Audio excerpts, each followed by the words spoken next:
حکومت کا اصرار ہے کہ یہ ترامیم تو وہ ہی نہیں جو ہم کرنے جا رہے تھے، یہ تو وہ ہیں جو مولانا اور تحریک انصاف کا اتفاق ہوا۔ مولانا نے بھی کہا کہ متن پہ ہمارا اتفاق ہو گیا تھا، اور بیسٹر گور خان صاحب کے ساتھ کھڑے ہو کر کہا کہ مگر کیونکہ تحریک انصاف کی دوسری شکایات ہیں، اپنے پارٹی چیئرمین کے حوالے سے ان کے ساتھ جو سلوک روا رکھا جا رہا ہے، اپنے کارکنوں کے حوالے سے یا اپنے ایم این اے سینیٹرز کے حوالے سے جو کچھ ان کے ساتھ ہو رہا ہے، یا پھر ان کو پروٹیسٹ نہ کرنے کی، اس لیے بات آگے نہیں بڑھ رہی ہے۔ کیا درست ہے کہ متن آپ ہی کے مطابق ہے؟ بالکل نہیں درست، بالکل درست نہیں ہے۔ دیکھیں، متن پہ ہمیں شدید تحفظات ہیں، متن سے ہمیں شدید اختلاف ہے، بالکل ایسا نہیں ہے۔ دیکھیں، ہم نے مولانا صاحب کے ساتھ گفتگو کی اس غرض سے کہ جو بہت بڑی تباہی آنے والی تھی اس کو روکا جائے۔ ہماری یہ بھی خواہش تھی کہ بالکل بھی کوئی ترمیم نہ ہو، جو ترامیم کی جا رہی ہیں ان کا نہ مقصد صحیح ہے نہ ان کا اثر صحیح ہے۔ لہٰذا یہ تمام گفتگو ہوئی، اور یہ کہنا کہ ہمیں متن پہ اتفاق ہے درست نہیں ہوگا۔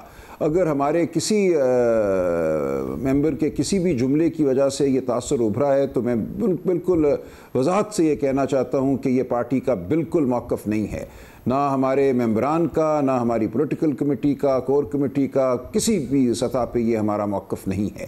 اگر کسی نے ایسی کوئی بات کی ہے تو غلط کی ہے۔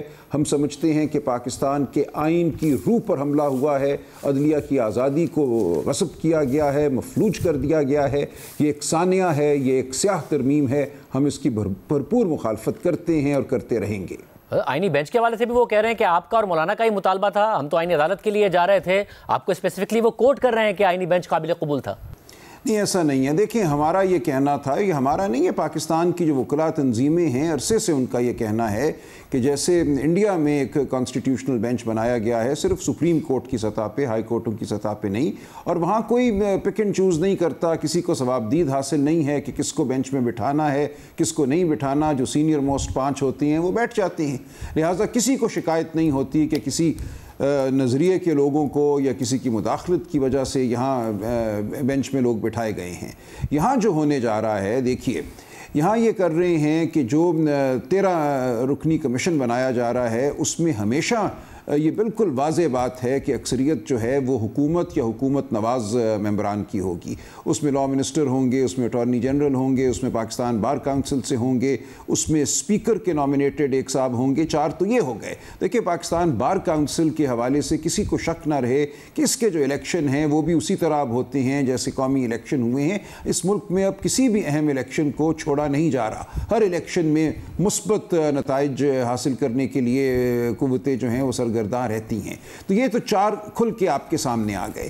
اس کے علاوہ آپ یہ دیکھیے کہ جو چیف جسٹس ہوں گے اور اس کے بعد جو مزید اس میں جج صاحبان آئیں گے کانسٹیٹیوشنل بینچ کے یا سپریم کورٹ کے، ان کے حوالے سے بھی ہم نے یہ دیکھا ہے، ماضی میں جو جوڈیشل کمیشن تھا وہاں بڑی آسانی سے توڑ دیا جاتا ہے لوگوں کو، اس میں بڑی آسانی سے لوگ آ جاتے ہیں، اور خاص طور سے جب آپ یہ کانسٹیٹیوشنل بینچ ایک دفعہ تشکیل دے دیں گے اور اس میں منظور نظر جج آ جائیں گے، وہ جو آپ سمجھیں گے کہ تابع رہیں گے، حکومت کو دشواری میں نہیں ڈالیں گے، مقتدرہ کو دشواری میں نہیں ڈالیں گے، نہیں پوچھیں گے کہ فون کیوں ٹیپ ہوتے ہیں، نہیں پوچھیں گے کہ کیمرے کیوں لگائے جاتے ہیں، کوئی خط نہیں لکھیں گے۔ جب مطیع فرما بردار قسم کے جج آ جائیں گے تو پھر یہ جو ججوں کا پینل ہے اور جو حکومتی پینل ہے یہ مل کر ہمیشہ اکثریت میں رہے گا، اور آئندہ بھی جو ججوں کی تقرری ہوگی اور جو جج کانسٹیٹیوشنل بینچ میں لگائے جائیں گے وہ ہم دیکھ سکتے ہیں کہ کس نوعیت کے ہوں گے، کس طرز کے ہوں گے۔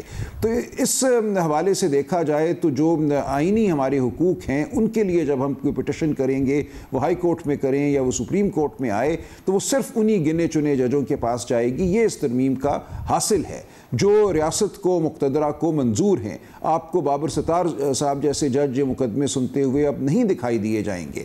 آپ کو ہائی کورٹ کے کئی ججوں کے نام میں لاہور سے، سندھ سے لے سکتا ہوں، وہ نہیں اب آپ کو دکھائی دیں گے۔ میں آپ کو لکھ کے دے دیتا ہوں کہ کون جج ہوں گے کانسٹیٹیوشنل بینچ میں، تمام ہائی کورٹوں میں اور تمام سپریم کورٹوں میں۔ وہ جج صاحبان ہوں گے جن کے بارے میں ہم عرصے سے جانتے ہیں کہ ان کے قلم سے ایک خاص ہی نوعیت کے فیصلے نکلتے ہیں۔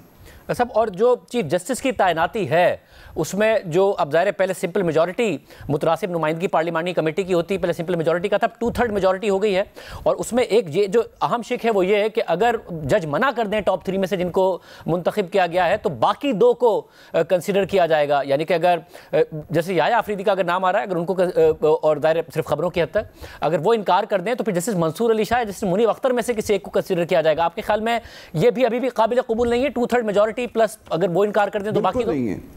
دیکھیے بالکل نہیں ہے. آپ دیکھیے نا، پہلے تو اسی چیز پہ آئی ہے کہ 3 کا پینل آپ نے بنا دیا، آپ نے کہا کہ 3 سینئر موسٹ میں سے ایک کو مقرر کیا جائے گا. جو یہ پارلیمانی کمیٹی ہے اس میں تو بالکل واضح طور پہ حکومت کی میجورٹی ہوگی، کیونکہ لکھا ہے متناسب نمائندگی کے طور پہ ممبر دیے جائیں گے اس کمیٹی میں. تو حکومت ظاہر ہے متناسب نمائندگی سے اگر دیکھیں تو اس کے پارلیمان میں عددی طور پہ زیادہ ممبر ہوتے ہیں، تبھی وہ حکومت ہے، وہ یا اس کے اتحادی ملا کر. تو یہاں تو براہ راست حکومت کی اکثریت ہوگی اس پارلیمانی کمیٹی میں. اب اس پارلیمانی کمیٹی نے جو تقرری کرنی ہے، اور جب حکومت کی اکثریت ہے تو آپ سمجھیے یہ وزیر اعظم کی ثوابدید ہوئی، اور وزیر اعظم کس سے حکم لیتے ہیں وہ ہم سب کو پتہ ہے.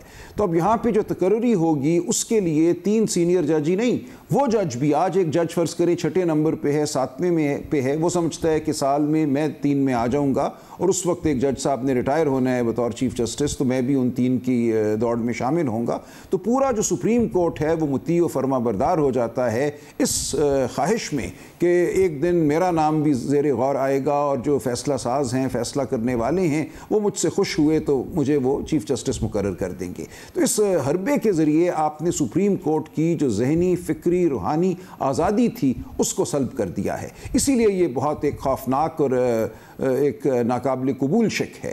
تو یہ 2/3 میجورٹی والا معاملہ تھا، کیا یہ آپ کے کہنے پر نہیں ہوا کہ سمپل میجورٹی کی بجائے یہ پارلیمانی کمیٹی 2/3 میجورٹی کے ذریعے نومینیٹ کرے؟ یہ بھی آپ کے کہنے پر نہیں ہوا؟ نہیں، بالکل نہیں ہوا. یہ تو بات کوئی ہم سے ڈسکس ہی نہیں ہوئی. ہم بڑے واضح تھے کہ چیف جسٹس کی جو اپوائنٹمنٹ ہے وہ سینیورٹی کی بنیاد پہ ہونی چاہیے، تاکہ کوئی اس میں نہ لابی بنے سپریم کورٹ کے اندر، نہ اس میں کوئی دوڑ ہو، نہ کوئی اس میں خوشنودی کی بات ہو. جو بھی سینئر، دیکھیں چیف جسٹس نے کیا کرنا ہوتا ہے. کہنے کو چیف جسٹس ایک بہت بڑا عہدہ ہے، اب تو آپ نے جو پروسیجر ایکٹ کے تحت بینچ بنانے کی طاقت بھی اس سے لے لی، ایک کمیٹی نے بینچ بنانے ہوتے ہیں. تو سپریم کورٹ کا chief justice is first Umang equals, یہ کہا جاتا ہے. اس کی کوئی ذہانت یا اس کی قابلیت یا اس کی استطاعت میں تو کوئی اوروں سے زیادہ کوئی طاقت نہیں ہوتی، بلکہ اب تو کم ہوگی. اب تو چیف جسٹس آف پاکستان کے پاس وہ اختیارات نہیں ہوں گے جو کانسٹیٹیوشنل بینچ کے ججوں کے پاس ہوں گے. آئینی معاملات تو وہ دیکھیں گے. چیف جسٹس آف پاکستان اگر اس کانسٹیٹیوشنل بینچ کا حصہ نہیں ہے تو وہ تو صرف آئینی معاملات اور دیوانی اور فوجداری یا ٹیکس کے معاملات دیکھیں گے. آئین سے تو ان کا کچھ لینا دینا ہی نہیں ہوگا. تو وہ ایک ثانوی عدالت کے چیف جسٹس ہوں گے. تو اس پورے تناظر میں ہم دیکھیں تو جو ہمارا عدالتی نظام تھا اس کو بالکل تلپٹ کر دیا گیا ہے. یہ کانسٹیٹیوشنل بینچ دراصل اب سپریم کورٹ ہے. اس میں جس کو پریزائڈنگ جج لگایا جائے گا اصل میں وہ چیف جسٹس آف پاکستان ہے. باقی سب لوگ جو ہیں آلسو رین ہیں اس کے ساتھ ارد گرد. مگر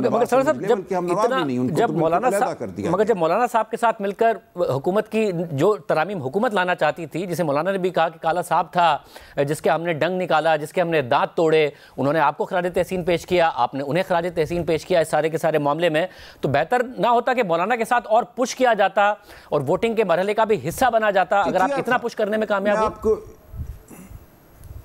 دیکھیں ہم نے کیا، مولانا نے ایک جگہ جا کے کہا کہ دیکھیں پھر اس سے آگے تو وہ خود اپنی مرضی سے کریں گے، اور انہوں نے اغوا کرنی ہے تو اور کر لیں گے، یہ ان کی ریکوائرمنٹ ہے ان کی. انہوں نے کہا جی اس سے آگے ہم نہیں بڑھ سکتے. یہ بالکل وضاحت سے مولانا صاحب نے بات کی کہ دیکھیں اس پہ تو ہمیں جانا پڑے گا، ہمیں ووٹ دینا پڑے گا. اگر ہم یہاں ووٹ نہیں دیں گے تو پتہ نہیں ہمارے کتنے لوگ اغوا ہو جائیں گے، آپ کے کتنے لوگ اغوا ہو جائیں گے. یہ تمام عمل اغوا کے خوف میں ہوا ہے. آپ کو سمجھنا چاہیے یہ کوئی پارلیمانی عمل نہیں تھا، یہ دھونس تھی، یہ خوف تھا، یہ اغوا کاری کا کرشمہ ہے یہ تمام صورتحال جو ہے. تو ان چیزوں کو آپ سمجھیے کہ یہ کوئی پارلیمانی گفتگو نہیں ہو رہی تھی. یہاں یہ خبر آ رہی تھی کون اٹھ گیا، کس کی بیوی اٹھ گئی، کس کی بیٹی اٹھ گئی، کس کے گھر پہ حملہ ہو گیا، کس کے بیٹے کو مارنے پیٹنے کی تصویر سامنے آ گئی. تمام گفتگو اس تناظر میں ہوئی ہے. تو یہ آپ بھولیے گا نہیں کبھی کہ کیا تناظر تھا. مولانا نے بالکل کہا کہ اس سے آگے میں نہیں جا سکتا. تب ہم نے کہا کہ یہاں ہم آپ کا ساتھ نہیں دے سکتے. جو گوہر صاحب کی بات چلتی ہے وہ ایک پرانا مسودہ تھا جس میں یہی تھا کہ کانسٹیٹیوشنل بینچ کے جج صاحبان سینیورٹی کی بنیاد پہ لگیں گے، 5 یا 7 جو بھی سینئر موسٹ ہیں وہ لگیں گے. اس حد تک انہوں نے کہا گوہر صاحب نے کہ ہمارا اتفاق ہے، لیکن تب بھی ہماری واضح پوزیشن تھی کہ ہم اس پارلیمان کے استحقاق کو نہیں مانتے. یہ ایک فریب پر مبنی پارلیمنٹ ہے، فارم 47 کی یہ پارلیمنٹ ہے، یہ دھونس کی بنیاد پہ پورا عمل ہو رہا ہے، یہ خفیہ طریقے سے ہو رہا ہے، لوگوں کے پاس مسودے نہیں. معاشرے کو پتہ ہونا چاہیے، صحافیوں کو پتہ ہونا چاہیے، یونیورسٹیوں میں، ٹریڈ یونینز میں، ہر جگہ لوگوں کو پتہ ہو کہ کیا ہو رہا ہے. یہ رات کی تاریکی میں ایک بند کمروں میں گفتگو کی بنیاد پر آئینی ترامیم نہیں ہوتی. تو ہمارا اصولی موقف ہر سطح پہ یہ تھا کہ ہم ووٹ نہیں ڈالیں گے.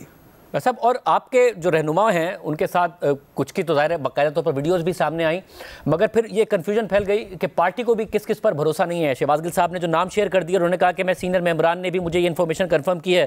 اس میں زین قریشی صاحب کا بھی نام لے دیا، ریاض فتیانہ صاحب کا اور دیگر کا.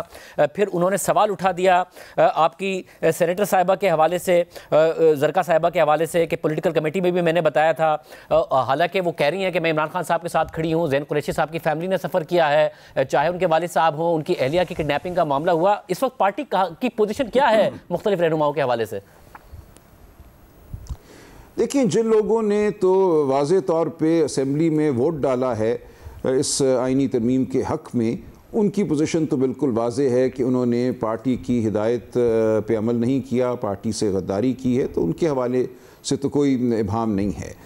جو لوگ غائب رہے لیکن انہوں نے ووٹ نہیں ڈالا، ہم سمجھتے ہیں کہ ان کا بھی جو اس وقت کردار ہے وہ توجہ طلب ہے، بلکہ کچھ حالات میں مشکوک بھی ہے. اس حوالے سے ہم ایک آدھ دن میں فیصلہ کریں گے. ہماری اپنی اندرونی تحقیق جاری ہے.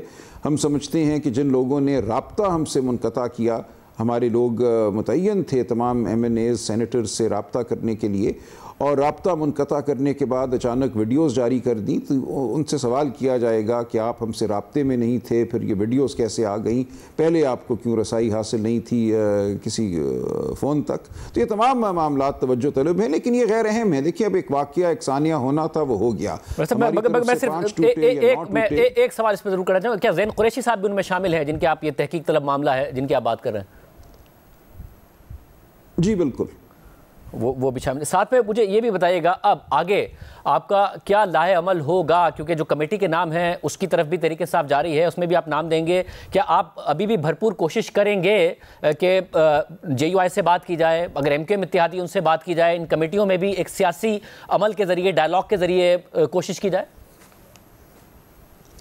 دیکھیں، جب ایک بری چیز وجود میں آ جاتی ہے تو پھر آپ یا تو اس برے کام کو چھوڑ دیں کہ وہ اپنی برائی، اپنا شر جو ہے بلا کسی مزاحمت کے وہ پھیلائے معاشرے میں، یا آپ مزاحمت جاری رکھیں، اندرونی مزاحمت بھی اس کمیٹی کا یا اس نظام کا حصہ تو نہیں لیکن اس سے انگیج کر کے، یا آپ صرف باہر نکل جائیں سڑکوں پہ. تو ہم اپنا لائحہ عمل جو ہے وہ طے کریں گے کہ ہم نے کس طرح اپنی جو ریزسٹنس ہے، جو مدافع کے خلاف، وہ ہم نے کیسے آگے بڑھانی ہے. یہ ایک میچور، ایک بردبار لائحہ عمل ہوگا. ہم سوچ سمجھ کر آگے بڑھیں گے، لیکن یقیناً سڑکوں پہ، میدانوں میں ہمارا احتجاج ہوگا. ہم قانونی جنگ بھی لڑیں گے، ہم سیاسی جنگ بھی لڑیں گے، اور ہر سطح پہ ہم پاکستان کی بقا کے لیے، پاکستان میں شرافت کی بقا کے لیے، آئین بقا کے لیے یہ جنگ لڑیں گے. صاحب، جو ملاقات ہوئی عمران خان صاحب سے، اب ظاہر متعدد خبریں اس حوالے سے سامنے آئی ہیں. یہ خبر بھی سامنے آئی کہ انہوں نے اس بات پر اعتراض اٹھایا کہ اسلام آباد میں ہوا اگر احتجاج تو پھر لاہور میں کیا ہوا جب علی امین گنڈا پور صاحب اسلام آباد پہنچے تھے. متعدد خبریں اس حوالے سے آتی رہی ہیں. ایگزیکٹ بتائیے گا ان کی صحت کے حوالے سے بھی انہوں نے کیا کہا، احتجاج کے حوالے سے انہوں نے کیا ڈائریکشن دی؟ دیکھیں، احتجاج کے حوالے سے کوئی جو ہوا لاہور میں یا اسلام آباد میں کوئی تفصیلی بات نہیں ہوئی. عمران خان صاحب کا دنیا سے رابطہ منقطع تھا 3 اکتوبر کے بعد سے. جب ہم انہیں ملے ہیں تو یہ پہلی ان کی گفتگو تھی. انہیں کسی بات کا علم نہیں تھا. ان کو نہ اخبارات دیے جا رہے ہیں، نہ ٹی وی دیا جا رہا ہے، جو کہ ان کا حق ہے. فیصلے موجود ہیں عدالتوں کے، جیل مینول ہے. ان کو 5 دن بالکل تاریکی میں رکھا گیا، بجلی بند کر دی گئی. اس کے بعد بجلی بحال ہوئی، لیکن 10 دن تک ان کو کسی سے نہیں ملنے دیا گیا. وہ بالکل اس کمرے میں اپنے بند رہے، 8x8 کا جو ان کا کمرہ ہے. اس کے بعد سے آج دن تک ان کو صرف 1.5 گھنٹے کے لیے باہر نکلنے کی اجازت ہے.